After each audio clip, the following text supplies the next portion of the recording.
Cricbuzz Comm box, we're just looking at slow progress from the South Africans. At the start of the show, we talked about teams playing different formats, like in football, when you're playing a league game versus a knockout game, a cup tie. Now, I'm wondering, Zaheer, with this being a knockout game for South Africa, have they become a little bit tentative? Have they left their charge a little too late? Not really. In fact, I've liked their approach. It's just that after getting starts, the batsmen have not been able to take it to that next level.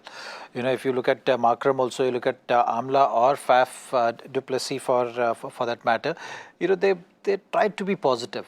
It's just that, you know, once they're in, and it has to be because of the wicket as well. It's not one of those good batting surfaces which we've seen so far in the tournament. So someone like Gautam also has made an impact with his economy. You look at Gautam's figures.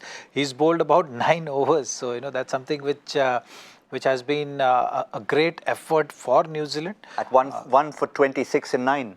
Exactly. I think, you know, he's played that support role brilliantly.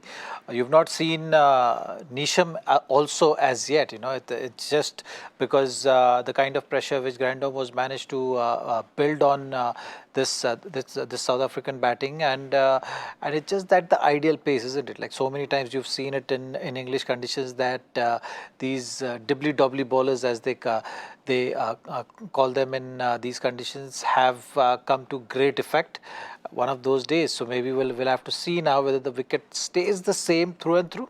If it stays the same throughout the match, then maybe 270, 280 also will be a very good score on this. Can turn out to be a winning score.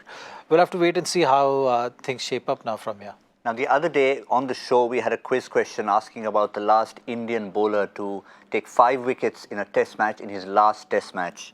You know what the answer was? It was you. Yeah.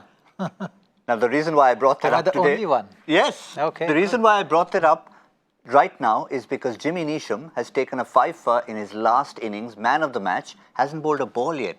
What would you attribute it to? Just the fact that maybe he was sharing with Gautam, he's bowled so well, so let him carry on? Yes, I mean that certainly was one of the proactive thinking or proactive call made by Williamson in the game time. You always know that, okay, you have option of a Nisham there up your sleeve, but when someone was building pressure so nicely, bowling those areas so nicely, and South African batsmen so far had not been able to get on top of Gautam. So that's something which he made use of. There's still 3 overs of Santner left.